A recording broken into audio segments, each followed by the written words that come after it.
নম্বর আর্টিকেলে লেখা right to life, right two liberty and security, সেটা কোথায় এসে দাঁড়িয়েছে? ইউক্রেন রাশিয়ার যুদ্ধের জন্য মানুষের অধিকার কোন পথে? ইসরায়েল প্যালেস্টাইনে আরো কত মৃত্যু মিছিল ও শিশুর শবদেহ দেখা বাকি আছে? কেন প্যালেস্টাইনের ছবি দেখে আজও আমি টি.এস. এলিয়টের মতন বলে উঠছি, টু কাঠে যাই কেম বার্নিং বার্নিং বার্নিং। বাংলা অনুবাদ করলে আমি কাঠে ছিলাম পুড়তে পুড়তে পুড়তে পুড়তে। কেন আমি এটা বলছি? সিরিয়ার মানুষ আজ তাদের মিসাইলে জর্জরিত দেশের বা ধ্বংসস্তূপে কোথায় দাঁড়িয়ে আছে? নর্থ কোরিয়ার সাধারণ মানুষ নিজের কণ্ঠস্বর কবে ব্যবহার করবে? আমেরিকায় কৃষ্ণাঙ্গ মানুষরা কেন আজও বলছে I can't breathe, I can't breathe? আর কেন বলছে ব্ল্যাক লাইভস ম্যাটার? কেন? নিউজিল্যান্ডের মাউরি আদিবাসীরা আরো কতদিন অপমানিত হয়ে রাস্তায়, মাঠে, পার্লামেন্টে হাঁকা নাচের মাধ্যমে প্রতিবাদ করবে? আফ্রিকার বুর্কিনা ফাসো দেশে কেন মানুষ হাহাকার করছে? কেন তারা রবীন্দ্রনাথ ঠাকুরের মতন হয়তো বলছে যাহা চাই তাহা ভুল করে চাই, যাহা পাই তাহা চাই না? লেসোতো, লেসোতো দেশটার নামই হয়তো আমরা শুনি, লেসোতো, আফ্রিকার একটা দেশ লেসোতো। প্রাকৃতিক সৌন্দর্যে উপচে পড়ছে, কিন্তু কেন আমরা দেখতে পাচ্ছি যে সব থেকে বেশি আত্মহত্যা লেসোতোর মানুষ করছে? কেন? ইরানের মহিলারা হিজাব পরবে কি পরবে না এটা তাদের ব্যক্তিগত ব্যাপার, কেন রাষ্ট্র নাক গলাচ্ছে? মাহসা আমিনাকে কেন রাষ্ট্রের দ্বারা মারা যেতে হলো? কেন ইরানের রাষ্ট্রের দ্বারা মাহসা আমিনকে মৃত্যুর কোলে শুইয়ে দেওয়া হলো? তাদের কি right to life, right two liberty, right two security নেই? নাকি তারা মানুষই নয়? আমাদের দেশের রাজস্থানে কেন স্বাধীনতা দিবসের দুদিন আগে 2022 সালে একজন ক্লাস 9-এর শিশুকে শিক্ষকরা পিটিয়ে মেরে ফেললেন? কেন তারা আজও শূদ্র নমশূদ্রের মতন জঘন্য অবৈজ্ঞানিক তত্ত্ব বিশ্বাস করে এই নিষ্ঠুর কাজটি করছে? শম্ভুলাল বা আজকে এই মুহূর্তে যখন আমরা কথা বলছি, শম্ভু বর্ডারের কৃষকদের উপর পুলিশ যে বর্বর আচরণ করছে সেটা কেন? হাতে কাস্তে নিয়ে তারা ঘুরে বেড়ায়, প্রশ্ন করে, তাই জন্যই কি রাষ্ট্রের অসুবিধা হচ্ছে? আমি আরো প্রশ্ন করতে চাই, আকাশ থেকে আসে না, উড়ে উড়ে চলে আসে না, এবং ইউনাইটেড নেশনস এর জেনারেল অ্যাসেম্বলি আজকের তারিখে 76 বছর আগে 1948 সালে universal declaration of human rights এর একটা সংবিধান তৈরি করেন, স্যার অলরেডি বলেছেন, যেখানে 30টি আর্টিকেল অ্যাডপ্ট করা হয়। এর পেছনে ছিল এক ভয়াবহ রক্তস্নাত ইতিহাস, দুটো ক্ষতবিক্ষত সাম্রাজ্যবাদী বিশ্বযুদ্ধের ইতিহাস। আমেরিকা যখন জাপানের উপর হিরোশিমা ও নাগাসাকির ভূমিতে অ্যাটম বোমা ফেলে লক্ষ লক্ষ মানুষকে নিমেষের মধ্যে মৃত্যুদণ্ড দিয়ে দিল, যা দেখে আমাদের ভারতের কবি সচ্চিদানন্দন বৎসায়ন, যাকে আমরা আজ্ঞেয়া বলি, সে বলে উঠেছিলেন, এক দিন सहसा सूरज निकला, अरे क्षितिज पर नहीं, नगर के चौक से धूप बरसी पर अंतरिक्ष से नहीं, फूटी मिट्टी से। বাংলায় যদি আমি অনুবাদ করি তাহলে দাঁড়াবে, একদিন শয়ে শয়ে সূর্য উঠলো, কিন্তু দিগন্ত থেকে নয়, শহরের ভেতর থেকে সূর্যের আলো পড়লো, কিন্তু অসীম আকাশ থেকে নয়, মৃত্তিকার ফাটল থেকে। তার আগে আমরা দেখেছি কিভাবে হিটলার তার কনসেন্ট্রেশন ক্যাম্পে গণহত্যা চালিয়েছে, ও আমাদের ভারতবর্ষে ইংরেজদের তারা কত রকমের অসভ্যতা ও অত্যাচারের উদাহরণ আমরা দেখেছি। প্রথম বিশ্বযুদ্ধের অশ্লীল চেহারা, যেখানে কোটি কোটি তরতাজা প্রাণ বলি হয়েছিল। উইলফ্রেড ওয়েনের পংক্তি মনে পড়ছে, যেখানে উনি বলেছিলেন, happy are those who lose imagination, they have enough to carry with ammunition. কিন্তু যার উপর যখন আমরা দেখলাম রাশিয়াতে 1905-এর কৃষকরা সাদা পতাকা নিয়ে তাদের জাহারকে প্রশ্ন করতে গেলেন যে আপনি আমাদের জাতির পিতা, আমাদের খাদ্যের ব্যবস্থা করুন, আমাদের মোজা নেই, এই বরফে হাঁটতে অসুবিধা হচ্ছে, আমাদের রুটি চাই, আমাদের শান্তি চাই, এই বলে সাদা পতাকা তুলে তারা হেঁটেছিল, মিছিল করেছিল। কিন্তু জারের উত্তর কি ছিল? জারের উত্তর ছিল কসাকদের দ্বারা এদেরকে হত্যা করে মারা। এবং সেই দিন 1905টাকে আমরা মনে রাখি ব্লাডি সানডে হিসেবে, রক্তাক্ত রবিবার। হাজার হাজার কৃষকরা মারা গেছিল এবং রাশিয়ার সেই সাদা পতাকা লাল হয়ে গেছিল, সেই সাদা বরফ লাল হয়ে গেছিল। এবং তার 12 বছর পরে রাশিয়ায় যে বিপ্লব ঘটে যায়, জন রিডের ভাষায় বলেছিলেন, রাশিয়া সেদিন 10 দিন ধরে দুনিয়াকে কাঁপিয়েছিল। ইউনিভার্সাল হিউম্যান রাইটস কমিশন হয়তো বলে উঠেছিলেন যে এই মৃত্যুর উপত্যকা আমার দেশ নয়, এই জল্লাদের উল্লাস মঞ্চ হয়তো আমার দেশ নয়। এবং এই চার্টার বা ডকুমেন্টটি তারা তৈরি করলেন এই দুঃস্বপ্নের পরে, এবং সেটি খুবই একটা বৈপ্লবিক তৈরি। যখন মানবতার উপর আস্থা হারিয়ে যাচ্ছিল, তখন এই চার্টারে লেখা হলো, এই চার্টারে, যে চার্টারটা স্যার অনেক কিছুই বলেছেন, তোমরা হয়তো শুনেছো, আর যদি না শুনে থাকো আমি একটু রিপিট করতে চাই যে universal declaration of human rights এর চার্টারে কি লেখা ছিল। সেটা লেখা ছিল, we the peoples of the United Nations determined to reaffirm কথাটার মানে হলো আবার আস্থা ফেরানো। এমনি এমনি কিন্তু ডব্লিউ.বি. ইয়েটস কবিতা লিখছিলেন না, things fall apart, center cannot hold, mere anarchy is loosed upon the world। এমনি এমনি বলছিলেন না। তখন সালভাডর দালি ছবি আঁকছেন, ফেস অফ ওয়ার, হয়তো পরে গুগলে ছবিটা দেখে নেবে, রাত্রিবেলা দেখতে বারণ করবো, হয়তো ভয় পেয়ে যাবে। এই চেহারাটা মানবতা দেখেছিল, মানবতা ছিল না দানবতা, প্রশ্ন করতে চাই। We the peoples of the United Nations determined to reaffirm faith in fundamental human rights, in the dignity and worth of the human person, in the equal rights of men and women and of nations large and small, have resolved to combine our efforts to accomplish these aims. United Nations এর General Assembly proclaim করেছিলেন, কি proclaim করেছিলেন?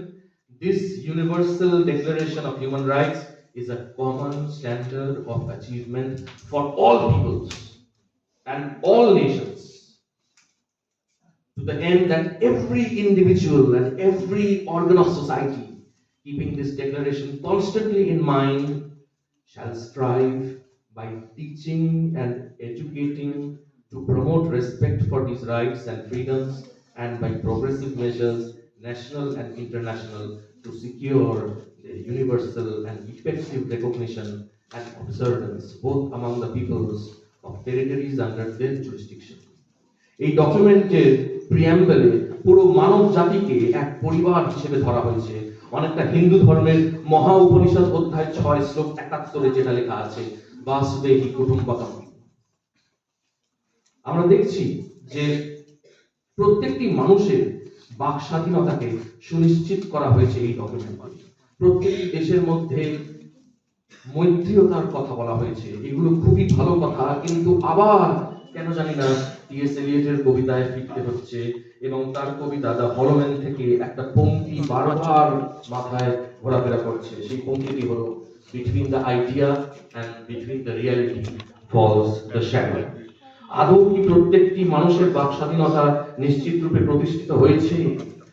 অনেকে তো বাক স্বাধীনতা কাকে, দেশের জেনারেল অ্যাসেম্বলির প্রেসিডেন্ট ছিলেন, তিনি বলেছিলেন, the human rights declaration is the first great step in a great, sir যেটা বললেন এভলিউশন, স্যার বলেছিলেন বিবর্তন, তাই কথাটা হচ্ছে এভলিউশনারি ইংরেজিতে, কিন্তু স্যার অলরেডি বলেছিলেন, it is the first occasion on which the organized community of nations has made a declaration of human rights and fundamental freedoms, and it has the authority of the body of opinion of the United Nations as a whole, and millions of people, men, women and children all over the world will turn to help and guidance and inspiration to this document. এটা বলেছিলেন Herbert বিয়ার-এভার্ট। Charles Habib মালিক, যিনি drafting মেম্বারে ছিলেন, তিনি বলেছিলেন, while history alone can determine the historic significance of an event, it is safe to say that the declaration before us may be destined to occupy an honorable place in the procession of positive landmarks in human history. সত্যি এটা একটা ঐতিহাসিক দলিল, যেখানে প্রত্যেক মানুষের মৌলিক অধিকারের কথা বলা হয়েছে, কিন্তু এটা পেশ করা সত্ত্বেও আমরা দেখেছি that the United Nations Commission on Human Rights had terribly failed to stop the war that America launched on Vietnam. America যখন ভিয়েতনামের উপর ন্যাপাম বোম বিস্ফোরণ করছিল, তখন কিন্তু ইউনাইটেড নেশনস এর হিউম্যান রাইটস কমিশন কিছুই করতে পারেনি। এই কুৎসিত যুদ্ধটি থামিয়েছিল লক্ষ লক্ষ সাধারণ আমেরিকান জনগণ, যারা রাস্তায় নেমে মিছিল করেছিল। যুদ্ধ থামাতে সক্ষম হয়েছিল ভিয়েতনামের গরিব কৃষক, যারা এক বিশাল সাম্রাজ্যবাদী শক্তিকে রুখে দিয়েছিল। এই নিয়ে সত্যজিৎ রায়ের সিনেমা আমি তোমাদেরকে সবাইকে দেখতে বলবো। আকিরা কুরোসাওয়া বলেছিলেন that if you haven't seen the films of Satyajit Ray, you haven't seen the sun and neither have you seen the moon. সেই সত্যজিৎ রায় তার পরিচালিত প্রতিদ্বন্দ্বী সিনেমাতে এক সংলাপে সিদ্ধার্থ চৌধুরীকে দিয়ে বলিয়েছিলেন যে the most important event that took place in the decade of the 60s was not the landing on the moon but the war in Vietnam, because it has revealed that the ordinary people, if united, cannot be defeated even if it is against a superpower. 2006 সালে human rights commission সংস্থাটি human rights council দিয়ে প্রতিস্থাপন করা হয়। এছাড়াও 8টি human rights treaty based bodies বসানো হয়, যাদের নাম হলো ICCPR, full form international covenant on civil and political rights, CESR, Committee on Economic and Socio-Cultural Rights, CERD, Committee on the Elimination of Racial Discrimination, CEDAW, Committee on the Elimination of Discrimination Against Women, CAT, Committee Against Torture, CRC, Committee on the Rights of the Child, CMW, Committee on Migrant Workers, CRPD, Committee on the Rights of Persons with Disabilities. Zaid Rad Al Hussein, Human Rights Commissioner ষষ্ঠ high commissioner, লিখেছিলেন, these human rights are not country specific. They are not a reward for good behavior or particular to a certain era or social group. They are the rights of people of every color, from every race and ethnic group, whether or not they have disabilities, citizens or migrants, no matter their sex, their class, their caste, their creed, their age or sexual orientation. Doctor zaid যেটা বলেছিলেন সেটা সত্যি খুবই প্রগতিশীল, কিন্তু যখন 2016-তে ভারতের গুজরাটে চারজন দলিত যুবকদের অর্ধ উলঙ্গ করে রডের বাড়ি মারা হলো, তখন হিউম্যান রাইটস কমিশন গুজরাটে চারজন দলিত যুবকদের অর্ধ উলঙ্গ করে রডের বাড়ি মারা হলো, তখন হিউম্যান রাইটস কমিশনকে দেখা গেল। যখন শম্ভুলাল রেগার একজন পরিযায়ী শ্রমিককে পুড়িয়ে মারল রাজস্থানে, তার 1 বছর পরেই নবনির্মাণ পার্টি তাকে আগ্রা থেকে ভোটে দাঁড়ানোর জন্য প্রচার করলেন। এখানে সেই মজদুরদের রাইট টু লাইফ কোথায় গেল? মাঝে মাঝেই বিভিন্ন গণতান্ত্রিকভাবে নির্বাচিত সরকারদের দেখা যায় যে তারা তাদের পুলিশের দ্বারা শান্তিপূর্ণ মিছিলের উপর ওয়াটার ট্যাঙ্ক চালাচ্ছে, বাদনে গ্যাস চালাচ্ছে। তাহলে বাক স্বাধীনতা কোথায়? এটাও তো একটা বড় প্রশ্ন। আসলে আমাদের আর অপেক্ষা করলে হবে না, আমাদেরকেই কাজটা করতে হবে। আর গোডোর জন্য অপেক্ষা করে থেকে লাভ নেই, আর ভ্লাদিমির রেস্ট্রমান হয়ে লাভ নেই।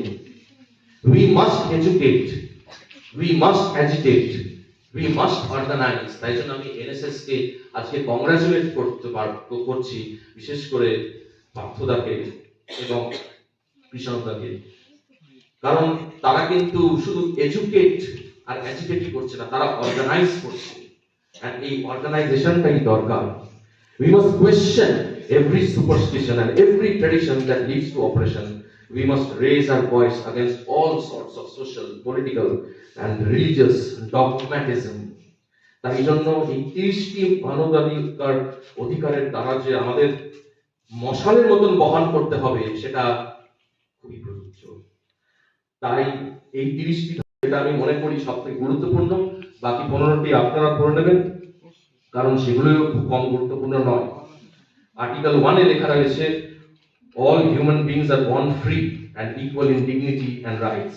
They are endowed with reason and conscience and should act towards one another in the spirit of brotherhood. Article 2-তে লেখা রয়েছে, everyone has the right to leave any country including his own and to return to his country. Article 15 এ লেখা রয়েছে everyone has the right to nationality. আবার 2 নম্বরে লেখা আছে no one shall be arbitrarily deprived of his nationality not denied the right to change his nationality. Article 18 তে লেখা রয়েছে everyone has the right to freedom of thought, conscience and religion. This right includes freedom to change his religion or belief. ধর্ম পরিবর্তন করলাম বলে তাকে মেরে ফেলা হলো, এটাও কিন্তু হিউম্যান রাইটস এর মধ্যে পড়ে না। either alone or in community with others and in public or private. Article 19 বলছে everyone has the right to freedom of opinion and expression. This right includes freedom to hold opinions. Article 20 বলছে everyone has the right to freedom of peaceful assembly. No one may be compelled to belong to an association. Article 21 বলছে everyone has the right to take part in the government of his country. Everyone has the right of equal access to public service in the country. Article 22 বলছে everyone as a member of society has the right to social security and is entitled to realization through national effort and international cooperation. Article 23 বলছে everyone has the right to work to free choice of employment to just and favorable conditions. Everyone without any discrimination has the right to equal pay for equal work. Everyone who works has the right to just and favorable remuneration. Everyone has the right to form and join trade unions for the protection of his interests. Everyone, Article 24 এটা লেখা রয়েছে everyone has the right to rest and leisure. সব সময় কাজ করতেই থাকলাম, কোনো rest নয়, কোনো লেজার নয়। অনেকে আজকাল বলছে 70 ঘন্টা কাজ করতে হবে, এটাও হিউম্যান রাইটস নয়, বিকজ রাইট টু লেজার এবং রাইট টু রেস্ট সেটাও একটা হিউম্যান রাইট। এর জন্য তোমাদেরকে আমি সাজেস্ট করব ফার্ডিনান্ড লাসালের একটা খুব ইম্পর্টেন্ট বই, যে রাইট টু লেজার, এটা তোমরা যদি পড়ে রাখো ভালো হয়। তোমাদের মনে রাখতে হবে যে